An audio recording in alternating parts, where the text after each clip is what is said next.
झूठ भी कहां बोलना चाहिए, झूठ बोलने के लिए भी शास्त्र कहते हैं, लेकिन कहां? तुम कहो तो बता दो, पीछे वाले भैया बताएं। सब कह रहे महाराज बताओ, हमें तो मौका ही चाहिए झूठ बोलने झूठ बोलने का मौका दे। 8 जगह ऐसी हैं जहां एक बार झूठ बोलने से पाप नहीं लगता। ध्यान से सुनना इसमें। स्त्री सुनरम विवाहे जा, भागवत में राजा बलि की यहां भगवान जब गए हैं बामन बन करके, तो भगवान कहने लगे संकल्प दो 3 पैर धरती देने का। राजा बलि बोला महाराज ऐसे ही नाप लो, लेकिन ब्राह्मण देवता भगवान बोले कि नहीं, बिना संकल्प के नहीं नापेंगे। संकल्प का मतलब है पक्का रजिस्ट्रेशन।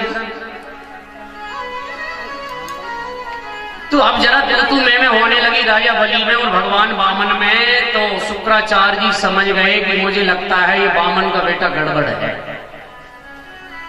इतने बड़े तीनों लोगों के राजा के यहाँ 3 पैर धरती देने के लिए थोड़ी मना थोड़ी करेगा, कहीं भी नाप लो बिना संकल्प।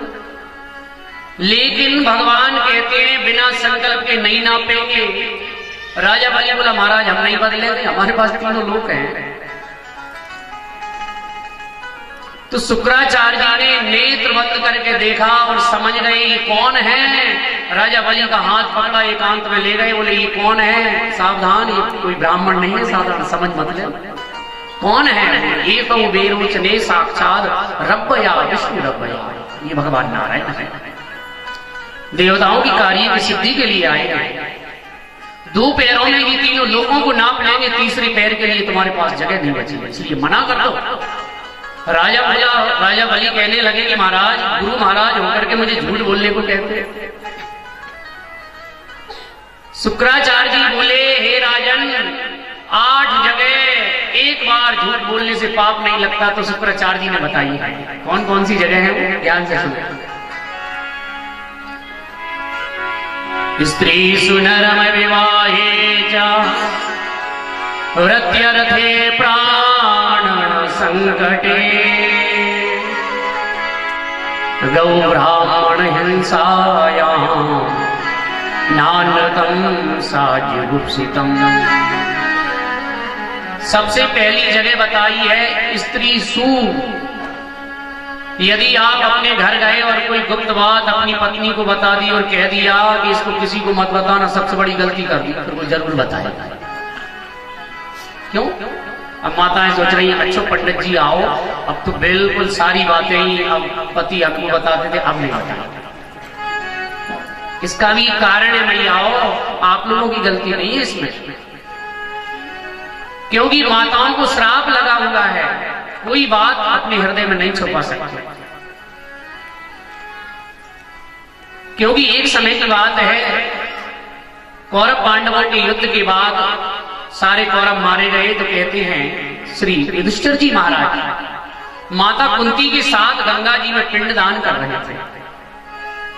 बगल में कुंती माता कह बोली कि बेटा एक पिंड कर्ण के नाम से भी दान कर दिया।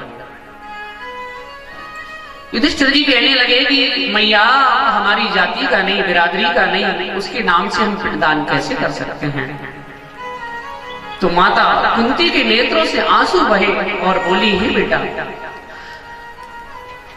जो कर्ण था वो तुम्हारा भाई था, लेकिन कन्या अवस्था में जन्म लेने के कारण जन्म मैंने उसको कन्या अवस्था में दिया, इसलिए मैंने लोक लाज की लज्जा के डर से मैंने सोचा मेरी बदनामी हो जाएगी संसार में, तो मैंने उसको गंगा जी में बहा दिया।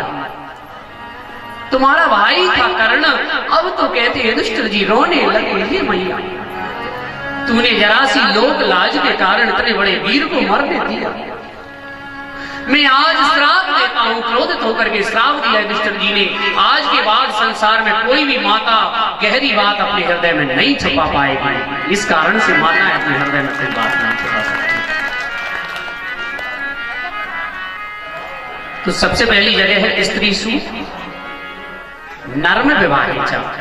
किसी कन्या के विवाह के समय यदि हमको थोड़ी सी झूठ बोलना पड़े और विवाह जुड़ जाए तो एक बार पाप नहीं लगता। स्त्री से नर्म विवाहित वृत्त्यर्थे प्राण, किसी के प्राण संकट में है, यदि एक बार झूठ बोल करके और वो अच्छा व्यक्ति है बचा लिया जाए तो एक बार पाप नहीं लगता।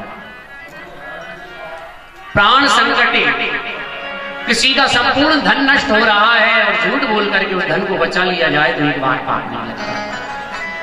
गाय के लिए कसाई मारने जा रहा है, गाय आगे आगे भाग रही है, पीछे कसाई आ रहा है, यदि हमसे पूछता है कि गाय कहां गई है, झूठ बोल करके दूसरा रास्ता बता दो, एक बार पाप नहीं लगता। धर्म की रक्षा के लिए एक बार झूठ बोल जाओ, पाप नहीं लगता। ये जगह बताई है।